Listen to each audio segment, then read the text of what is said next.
গ্রামের পরিবেশ আসলেই মনোমুগ্ধকর। প্রকৃতির সাথে কথা বলা যায় এই গ্রামে। গ্রাম এত ভালো লাগে কি আর বলবো। শহরের কোলাহলে থাকতে থাকতে একটা সময় কিন্তু বোরিং কাজ করে। তো হ্যালো এভরিওয়ান, আসসালামু আলাইকুম। কেমন আছেন সবাই? আশা করি সবাই আলহামদুলিল্লাহ ভালো আছেন। আমিও আলহামদুলিল্লাহ ভালো আছি। আপনাদের সাথে কিন্তু আমার অনেক দিন হয়ে গেছে আমি আপনাদের সাথে কোনো ব্লগ ভিডিও আপলোড করতে পারছি না। আমি অনেক অসুস্থ ছিলাম, আল্লাহর রহমতে আমি এখন আলহামদুলিল্লাহ সুস্থ হয়েছি। তাই আজকে ভাবলাম আপনাদের সাথে একটা ভিডিও শেয়ার করি। তো আমি মাঝখানে কিন্তু বাবার বাড়ি এসেছিলাম, এরপর আবার আমি ঢাকাতেও চলে গিয়েছিলাম। আবার অসুস্থতার কারণে আমি গতকালকে আবারও বাবার বাড়ি চলে এসেছি। তো আজকে আমি ভিডিওটি শুরু করছি সকাল থেকে। সকালে ঘুমে থেকে উঠেই আমি আজকে ভিডিওটি শুরু করছি। তো এই তো উঠে আমি রাস্তায় বের হয়ে গেলাম বাড়ির সামনে প্রকৃতিতে দেখতে। এই তো পুকুর দেখতে পাচ্ছেন, এটা কিন্তু আমাদের নিজেদের পুকুর। এখানে মাছ চাষ করা হয়। পুকুরের চারপাশটা একদম ঝোপঝাড় হয়ে রয়েছে। যেহেতু বৃষ্টির সময় এখন, গাছপালা কিন্তু এই দিনে অনেক বড় হয়, অনেক তাড়াতাড়ি বড় হয়ে যায়, এর জন্য ঝোপঝাড় বেশি হয়ে রয়েছে। তো এখন আমি কিছুক্ষণ এখানে হাঁটাহাঁটি করব, প্রকৃতির সাথে কথা বলবো। কি সুন্দর হালকা হালকা শীতল বাতাস বসছিল, অনেক ভালোই লাগছিল। আমাদের পুকুর পাড়েই কিন্তু একটা তাল গাছ আছে। এই তালের রস দিয়ে কিন্তু আমি কিছুদিন আগে আপনাদের সাথে একটি তালের বড়া রেসিপি শেয়ার করেছিলাম। তো এখন আমি হাঁটাহাঁটি করছি। রাস্তাতে কিন্তু আমি একা বের হইনি, আমার বাচ্চা, সাথে আমার হাজব্যান্ড এবং কি আমার ছোট বোনও ছিল। তারা অনেকটাই সামনে ছিল, আমি পিছনে ভিডিও করতে করতে যাচ্ছিলাম। তো যাওয়ার সময় দেখতে পেলাম বেগুন গাছে দুটো বেগুন ধরেছে, কত সুন্দর। নিজেরা যদি সবজি ফলিয়ে খাওয়া যায় তাহলে কিন্তু অনেক ভালোই হয়। কারণ ঢাকা শহরে প্রত্যেকটা সবজি যে পরিমাণ দাম, এবং সবজিগুলো কিন্তু সম্পূর্ণ ফরমালিন দেওয়া থাকে। তো ফরমালিন জিনিস খেতে খেতে কিন্তু আমাদের ভেতরটাও ফরমালিন হয়ে গেছে। পেঁপে গাছে অনেক সুন্দর পেঁপে ধরেছে। এই পেঁপেগুলো পাকলে কিন্তু পাকা পেঁপে খেতে অনেক মজা লাগবে।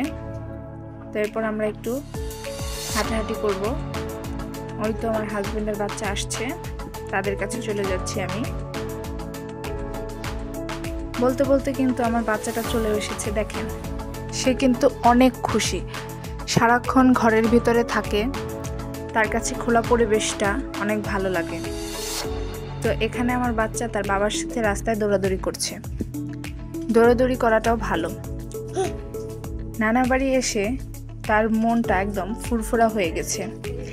আবার আমার বাবার বাড়িতে আমার অনেকগুলা ভাতিজা ভাতিজি আছে, তাদের সাথে ও খেলাধুলা করে অনেক মজা পায়।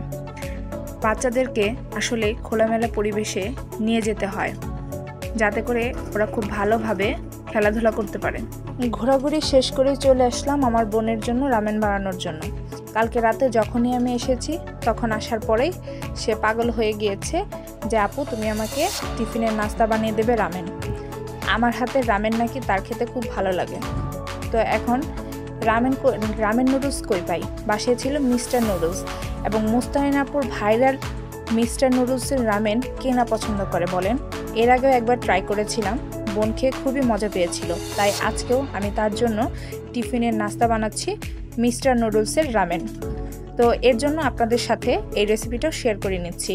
তো প্রথমেই আমি এখানে 2 প্যাকেট নুডলস নিয়ে নিয়েছি। এটাকে ভালোভাবে পানিতে সেদ্ধ করে নেব। পানিতে একটু সয়াবিন তেল এবং সামান্য পরিমাণ লবণও দিয়ে নিয়েছি, যদিও এটা ভিডিওতে দেখানো হয়নি। তেলটা দিলে নুডলসটা অনেক ঝরঝরে হয়, খুব সুন্দর হয়। তো আমার নুডলসটা কিন্তু প্রায় সিদ্ধ হয়ে গেছে। এখন এই রামেনের জন্য আমাদের একটা সস বানিয়ে নিতে হবে। এই সসটার কারণেই হচ্ছে নুডলসটার আসল মজা। সসটা যদি পারফেক্ট না হয় তাহলে কিন্তু নুডলসটাও পারফেক্ট হবে না।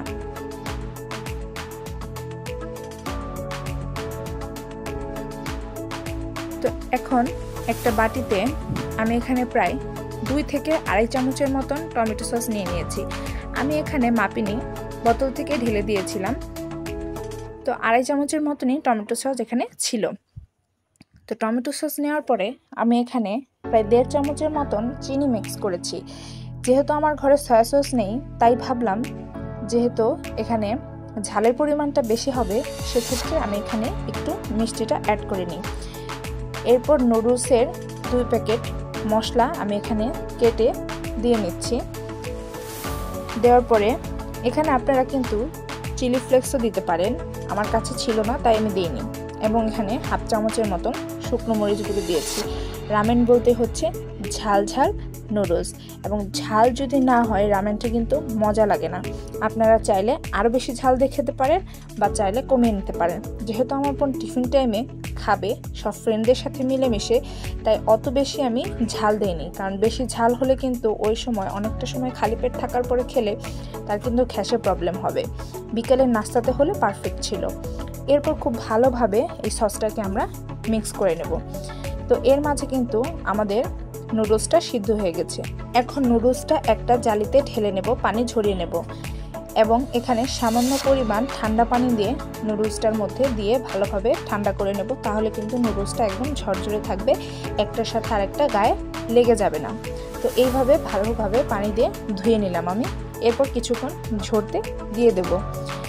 তো ঝরতে রেখে আমি আবার চলে গেলাম আমার হাজব্যান্ডের কাছে।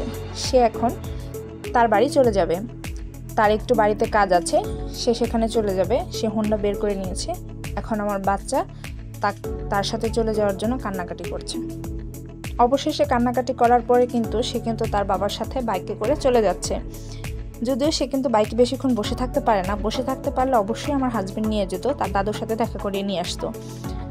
তো এতে কিছুক্ষণ সে এই হোন্ডাতে বসে থাকে, রাস্তা পর্যন্ত তার বাবা তাকে নিয়ে যায়। সে খুব খুশি, বাবার সাথে সে যাচ্ছে, মনে করেছে অনেক খুশি। তো যখন আমি তাকে আনতে যাই, কি পরিমাণ কান্না যে আমার ছেলেটা করে কি আর বলবো। বাবাকে সে যেতেই দেবে না, এত ভালোবাসা। মোটর সাইকেল আর বাবা হলে আর তার কিছু লাগে না, সে বাবাকে এত পরিমাণে ভালোবাসে। আমাকে সে টাটা দিয়ে দিয়েছে, সে বাবার সাথে চলে যাবে। দেখেন আমি হাত বাড়াচ্ছি, সে কিন্তু আমার কাছে আসছে না, কারণ তার কিন্তু আমার কাছে আসতে ইচ্ছে করছে না, সে এখন ঘুরতে যাবে। তো আমি এখানে খুব জোর করে তাকে তার বাবার কাছ থেকে কুলে নিয়ে আসি। সে অনেক কান্না করে, যতক্ষণ পর্যন্ত বাবাকে দেখা যায় ঠিক ততক্ষণ পর্যন্ত কান্না করতেই থাকে। দেখতেই পাচ্ছেন আমার হাজব্যান্ড কিন্তু চলে যাচ্ছে। তো এই যে আমার ছেলে কিন্তু অনেক কান্না করছিল আমার হাজব্যান্ডের জন্য। তো এরপর তাকে ঠান্ডা করে আমি চলে আসলাম রামেনটা রান্না করা শেষ করার জন্য। তো প্রথমে চুলায় একটা প্যান বসিয়ে দিয়ে আমি প্রথমে তেলের মধ্যে একটা ডিম পোস্ট করে নেব, তাহলে খুব সুন্দর হবে। তেলটা গরম করে এখানে আমি একটা ডিম পোস্ট করে নেব।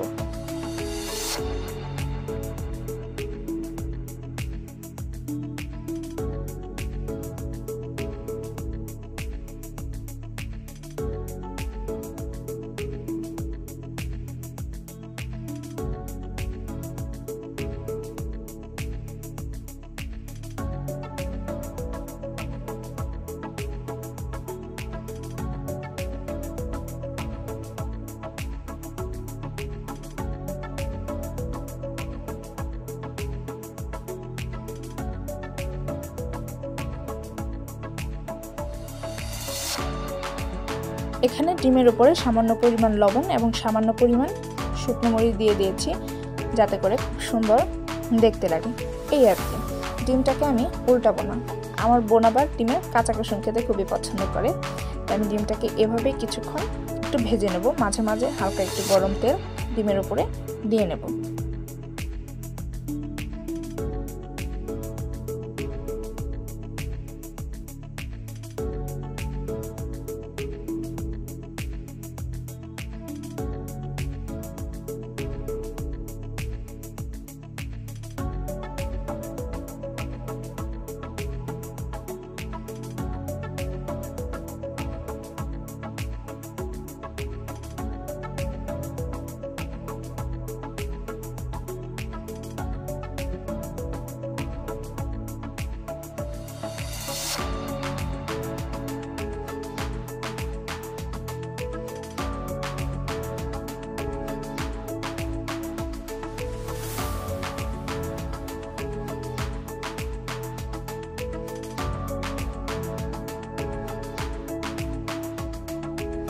আমার কিন্তু ডিমটা ভাজা হয়ে গেছে, আমি এখন একটা প্লেটে উঠিয়ে নিলাম।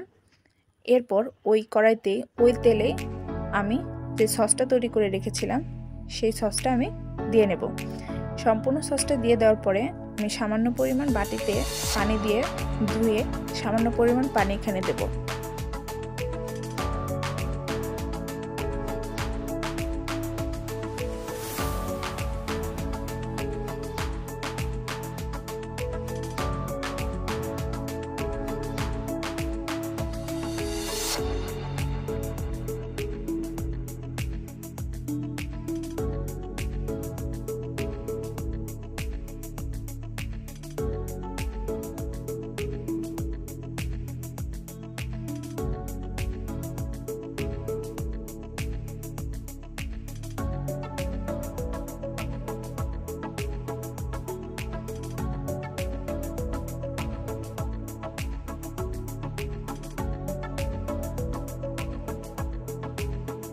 খুন্তির সাহায্যে একটু নেড়ে এখানে সামান্য পরিমাণ একটু লবণ অ্যাড করব।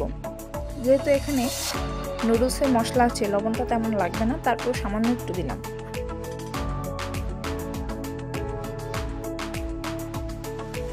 এরকম বলক চলে আসলেই আমরা সিদ্ধ করা নুডলসটাকে দিয়ে ভালোভাবে এই সসের সাথে উল্টে পাল্টে নেড়ে চেড়ে মিশিয়ে নেব এবং মেশানো হয়ে গেলে কিন্তু আমাদের রামেনটা রেডি হয়ে যাবে। তো আমি সবগুলো নুডলস এখন দিয়ে নিচ্ছি। দিয়ে নেওয়ার পরে খুন্তির সাহায্যে খুব ভালোভাবে আমি নেড়ে চেড়ে মিশিয়ে নেব। মেশানো হয়ে গেলেই আমাদের রামেনটা রেডি। তো আমার বোনও বারবার আমাকে তাড়া দিচ্ছিল, আপু তাড়াতাড়ি করো তাড়াতাড়ি করো, আমার স্কুলে যেতে হবে, আমি ব্যাগ গোছাবো। আমি একটু তাড়াহুড়ো করে রামেনটা রান্না করেছি। আপনারা কিন্তু বাসায় এইভাবে রামেনটা রান্না করে খেতে পারেন। মিক্সচার নুডলস দিয়েও কিন্তু রামেন অনেক মজা হয়। আপনারা এখানে চিলি ফ্লেক্সও দিতে পারেন আপনাদের পছন্দ মতন। চিলি ফ্লেক্স দিলেও মজা লাগে, আমার হাতের কাছে ছিল না তাই আমি দিতে পারিনি। তো এই তো আমাদের নুডলসটা কিন্তু একদম রেডি হয়ে গেছে।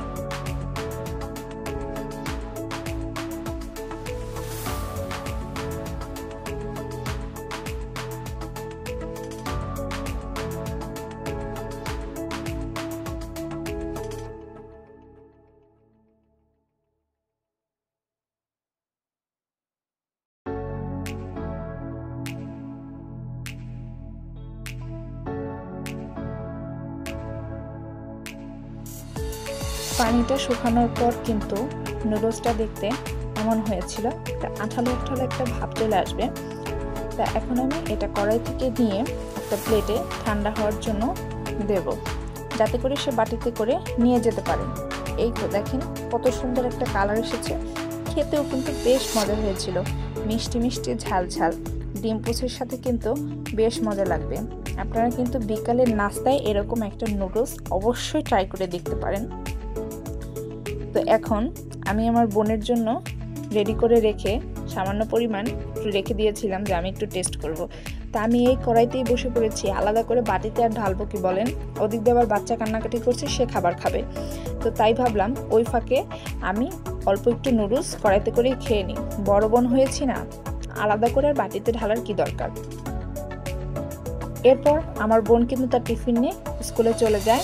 আমার মাও আমার বাচ্চাকে খাবার খাওয়ে ঘুম পাড়িয়ে দেয়। এরপর আসে আমার খাবার পালা। মা আজকে সকালে রান্না করেছিল পুরকল দিয়ে পাঙ্কাশ মাছের তরকারি, শাপলা ভাজি এবং আলু ভাজি। আমি আলু ভাজিটা খাইনি, শাপলা ভাজি এবং পুরকল দিয়ে পাঙ্কাশ মাছের তরকারি খেয়েছি, বেশ মজা হয়েছিল। সকালে গরম গরম ভাত দিয়ে এরকম তরকারি খেতে কিন্তু ভালোই লাগে। তো আজকে আপনাদের কাছে আমার ভিডিওটি কেমন লেগেছে অবশ্যই কমেন্ট করে জানাবেন, লাইক করবেন এবং আমার সাথেই থাকবেন। আজকের মতন আমি এখানেই বিদায় নিচ্ছি। ভালো থাকবেন, সুস্থ থাকবেন। আল্লাহ হাফেজ।